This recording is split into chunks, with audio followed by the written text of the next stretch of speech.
So, Dave Zirin is someone I respect.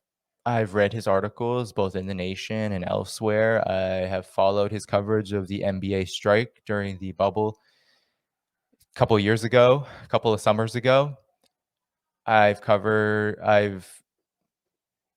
been following his work on race in sports, on class in sports, and I am aware of his former ISO because ISO is no longer operable, but I am aware of his connections. But nonetheless, he did good work in certain areas, so I do have respect for him. And surely that means, given his impact, given that he is known as basically the premier sports writer on the left, given that, I thought it was important to address his piece that he co-wrote with Jules. I keep on calling him Boykins, but it's Jules Boykoff. Sorry, I actually had to fix the whole article because I don't know why I thought it was Boykins, but Jules Boykoff. I'm not as well read on Boykoff. I've read some of his stuff on the Olympics, and he's generally like a predictable analyst in terms of the criticism of the Olympics is rooted in capitalism and their impact, and that's important, but it's pretty narrow nonetheless. And so I'm not surprised that I'm going to pull up the article. I'm not surprised that they would go down this anti-China rabbit hole, which a lot of the left has done. And I call that rabbit hole the American left's China exception, because what this really is all about is creating an exception for China when it comes to progressive values. Leftists in the United States have such a deep prejudice, mainly because they are seeped in the propaganda of the imperialists, and there's a long history of direct intervention in the movement by the CIA, by the FBI, to try to steer certain left organizations into a more acceptable political direction, namely to side against the peoples of the world, to side against the anti-imperialist forces of the world, the socialist forces of the world, beginning with the Cold War in the Soviet Union, creating all of these splits, all of these divides. And you see it still in the movement with so many different tendencies, all arguing about these particular questions, which date back to a very harrowing period. And that's where all of this comes from, right? All of this comes from the fact that Dave Zirin comes out of this tradition. He was a member of the ISO when it was around, and his politics are deeply shaped by it. And Jules Boykoff, he's written for Jacobin, he's written for some other liberal left publications, and so they share a political connection in that way. And they've written a lot of articles together, including on Peng Shuai, which I'm not even going to share, even though I mentioned in this article that this isn't the first time that they've had negative China coverage.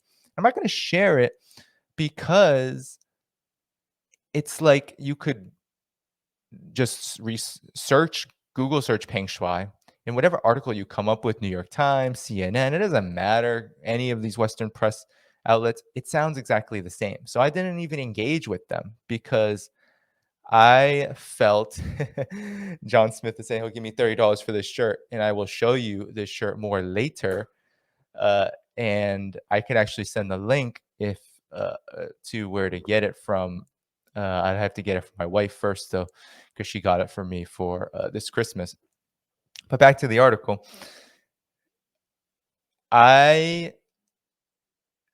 didn't engage with Zirin's Peng Shuai's analysis and Boykoff's analysis of it because it just wasn't worth it. It was all I had to say was it was regurgitating the corporate media here. And so in the article, I describe what the China exception is. As I said, it's those who commit to it, they repeat subtle yet dangerous aspects of the US's new Cold War propaganda while claiming to be opposed to a quote unquote hot war with China. And the conclusion is always that China is bad and doesn't deserve solidarity from the American left, even in the form of concrete opposition to US aggression. And this isn't spoken. Again, the China exception is not necessarily spoken. It's not China's bad and we agree with Pompeo. No, it's not like that. It's really omission. It's really a decision to not focus at all on what US imperialism is doing in the Asia Pacific, the hundreds of military bases, the sanctions, the soft power subversion of all of the countries in that region, so to speak, that aren't aligned with the United States, but especially China, the meddling in Xinjiang, in Hong Kong, all of that, none of it is mentioned, right? At least from the perspective of an anti-imperialist, right? It's not talked about. It's just regurgitated subtleties about human rights and why we need to be in solidarity with oppressed people in China and all of these abstractions. And so this tendency to commit this China exception is so evident in Zirin and Boykoff's work. And I talk about it with their articles on Peng Shuai, which was just like an Associated Press report that they wrote twice, once in November and then I think once in October, once in November, as kind of like a follow up of where is she, all of this nonsense. And for those who aren't familiar, Peng Shuai is the famous tennis player who here I posted the picture of her defeating Venus Williams in 2016. An incredible tennis player, was said to have disappeared after posting on, I think it was Weibo, a whole thing about her relationship with a former vice premier in China, Zhang Guoli, and she ended up taking it down, or the Chinese censors, right? The Chinese state, or the app itself. We can't just assume it was the state. The app itself may have taken it down because of the sensitivities around it. And then it created this whole media stir. But really, the media stir was going to happen anyway, which is part of the reason why there is this great firewall in China, is because there's a geopolitical situation that is being regulated both on the business end and in the end of politics. So the truth really was is Peng Shuai was fine. She was not disappeared. She was posting on social media over that whole period in October, November, where everyone was saying she was missing, and the tennis association, the World Tennis Association, politicizing it. The whole entire political spectrum on the ruling of the ruling class across the political spectrum was politicizing it.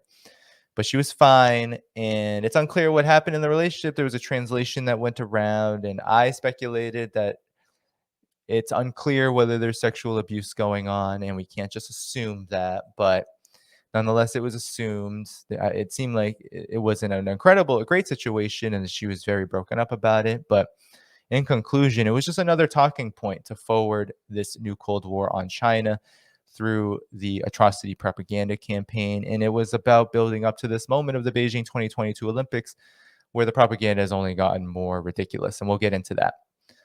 So I talk about how I went after David Clion, and you should read that article in Substack, where he basically attacks the left, attacks Chow Collective, Vijay Prashad, elevates people like Matt Duss, who literally in the article says he supports Magnitsky sanctions, a really brutal form of so-called targeted sanctions that are all about regime change. But this is who he elevates, people like him, people like Promise Lee of Laosan Collective, people who are very anti-China from the perspective of this kind of soft left, well, we actually are against colonialism and against imperialism, but both Chinese and US imperialism, this kind of both sides ism, which I'm talking about here as well. So they go on to talk about Zirin and Boykov, the Winter Olympics.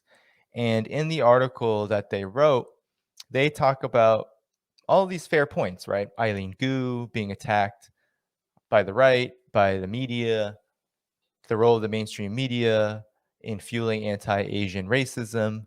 They talk about sports washing being a hypocritical accusation against China, using sports as a way to wash over human rights crimes and political, economic exploitation, given how NBC is profiting massively off of Olympic coverage over the next 2 decades.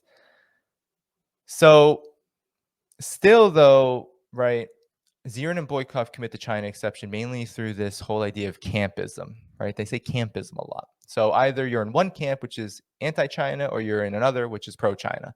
And so Zirin and Boykov believe that the concern for some outside of these camps is not centered on anti-China sentiment, the criticism that people are leveling. So for some, right, that's not the case. They're not in this camp.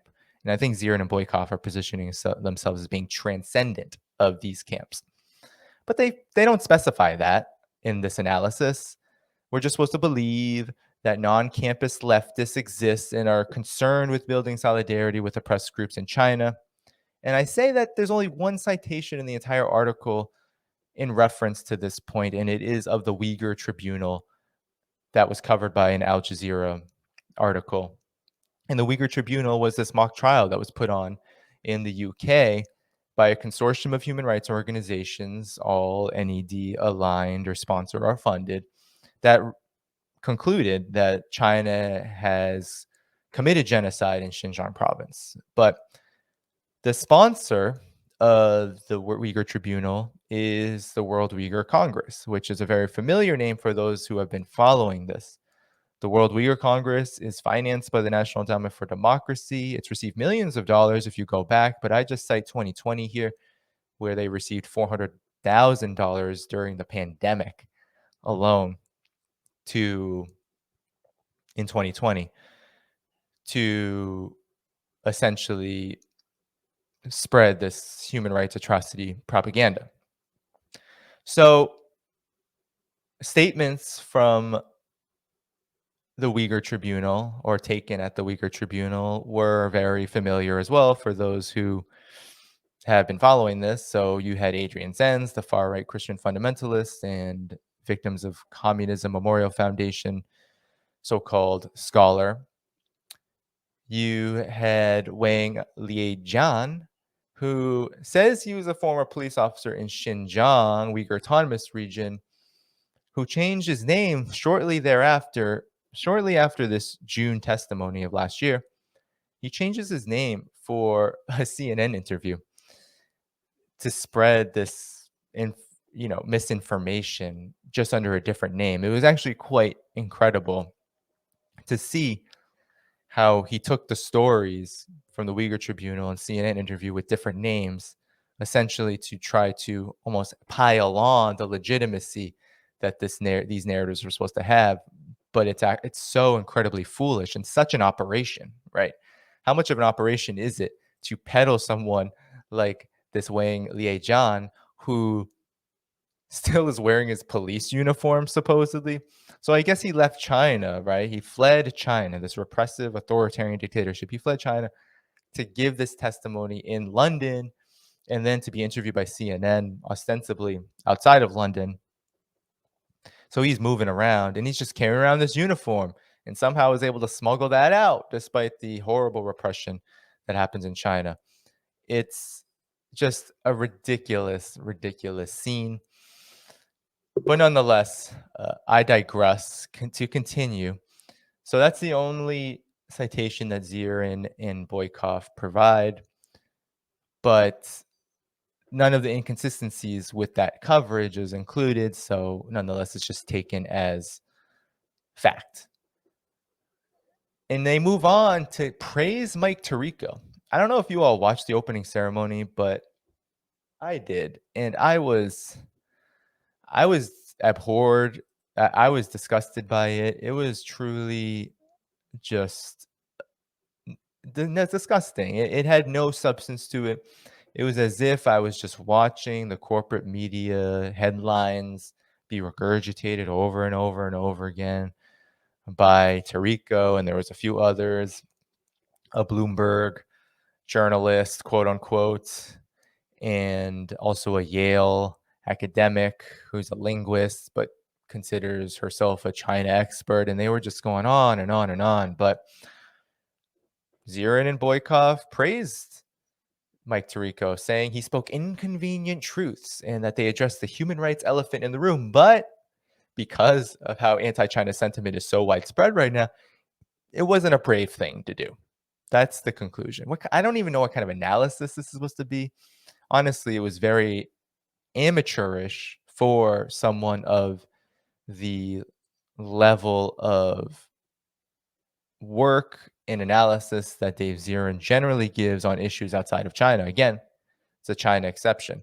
And people's journalistic and analytical skills kind of go out the window when they are jumping on the anti-China bandwagon. And so The number one job of a journalist is to not repeat mainstream narratives, but thoroughly investigate the truth behind them, if there's any.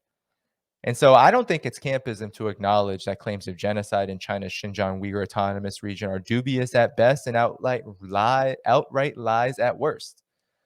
The problems with these claims go far beyond the biased sources, too.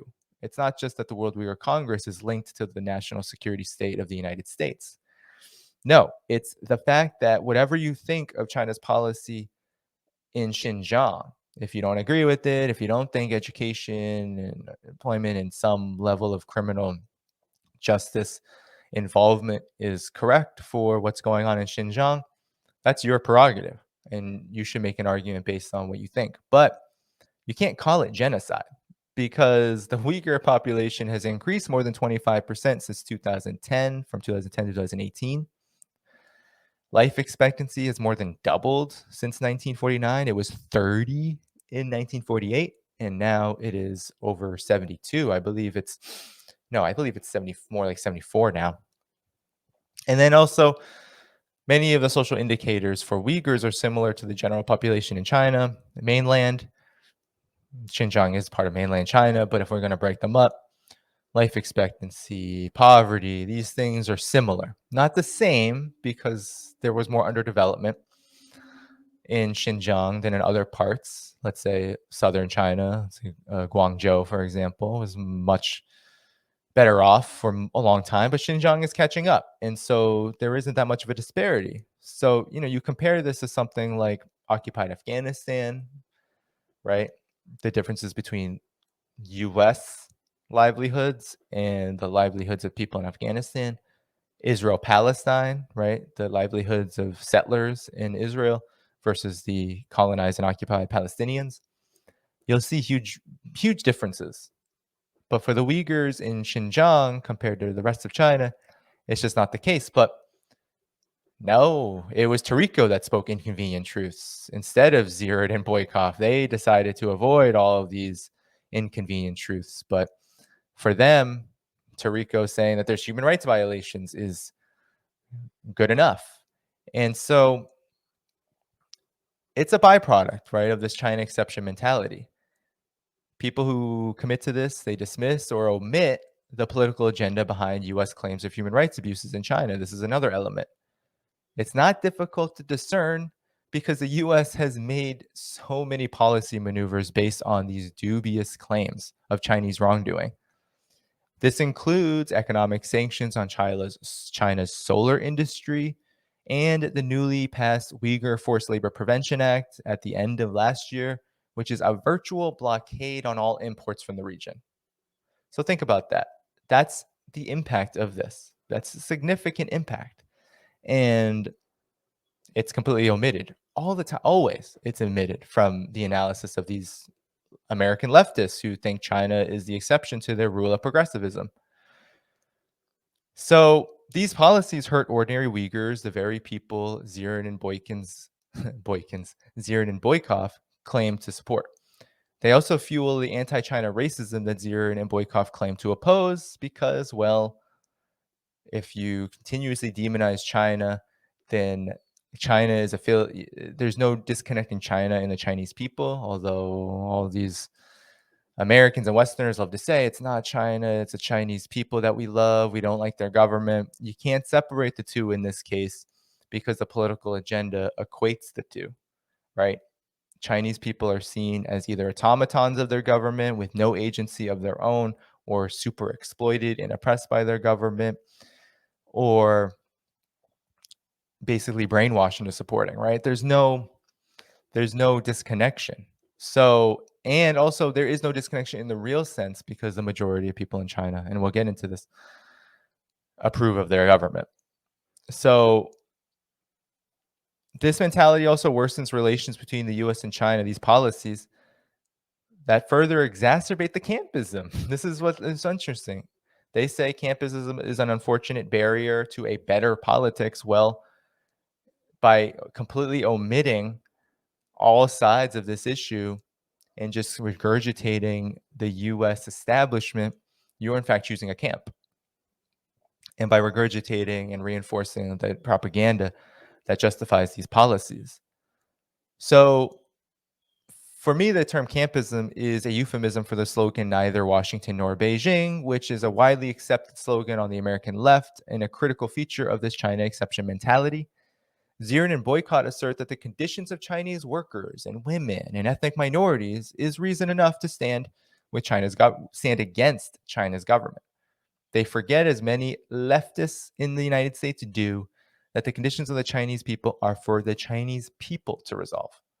The concept of self-determination is rejected entirely, which helps explain why neither Zirin, Boykov, nor the nation has yet to take a firm stance against the U.S. imperialist aggression occurring toward China. So we're almost done here, but I just want to go over some of the last points I made. We're left with more questions than answers by Zirin, right? And these are some I asked. Is it campism to give attention to the fact that Western studies have found China's government to possess a public satisfaction rating above 90%? Is it campism to acknowledge China's successful poverty alleviation program and COVID-19 response? Is it campism to conclude that China's geopolitical influence is defined by cooperation and solidarity? I mean, after all, China's export of COVID-19 vaccines and infrastructure development are wildly different, in contrast wildly from the US's trademark of bombs and sanctions. So this slogan, either Washington or Beijing, is just a clear expression of the new Cold War, led by the United States. The slogan doesn't apply to any other context, and this is another point I make. Zirin and company would never make a false equivalency between the Palestinian resistance and the Israeli settler state. Never would do that. Or the United States and Afghanistan, for that matter, as I said below. The answer is always no. They would never do this. The China exception and its neither Washington nor Beijing slogan assume that China's growing economic and political influence makes it an equally villainous player on the world stage. Solidarity, then, is only warranted when those on the receiving end are weak and in no position to threaten U.S. hegemony. This is a point I make a lot. In order to receive solidarity from the American left, you got to be weak. You can't be independent. You can't be sovereign. You can't be charting a trajectory that is good for your people. Palestinians, which I fully support their self-determination, what would be the case if they had actually been powerful enough and in the position to have their own nation? I'm sure you would have a lot of demonization going on about how they chose to do things. And this goes for Nicaragua, Syria, we can go down the line, Eritrea. It's the similar mentality, but with China, it's even worse because unlike Nicaragua, unlike Eritrea, China is actually challenging U.S. hegemony in a much more powerful way, given its size, given its economic scope, given its impact on the world stage. China holds a bit of an enhanced position, right? The top enemy, so to speak. So, in conclusion, the best way for progressives and leftists to express solidarity with the Chinese people is by respecting their sovereignty. This requires shifting political analysis away from sensationalist and dubious human rights claims to the verifiable imperialist aggression waged by the United States against China in the Asia Pacific. Maybe Zirin and Boykov will listen to this. Maybe they'll read this article and they'll heed the call and reverse course. However, I'm not too confident given their recent work, and it's thus imperative for us to conclude this reading that I wanted to do during this live stream, that we confront the China exception tendency by placing the requisite pressure on the American left to stand on the right side of history. So you can catch this article in Substack in the description. So that's free. I put everything, no paywall on Substack. Patreon, a lot of the posts are public, but I try to keep them within the subscriber realm, and I have some other messages. But it concludes my analysis on Zirin. Dave Zirin is a very respected figure. He certainly has done a lot of good work. But again, it's really important to point this out during this Olympics period, given when this anti-China propaganda is really at its highest intensity, that the tendency for someone like Dave Zirin to do this is reflective of something a lot larger. It's reflective of the fact that a lot of the American left has been taken and has been convinced that China is this oppressive society that does not deserve our support against US aggression, and that only leads to very bad things. It only leads to worse and worse policy by the United States as empire, and it leads to a complete shift in priorities where they need to be.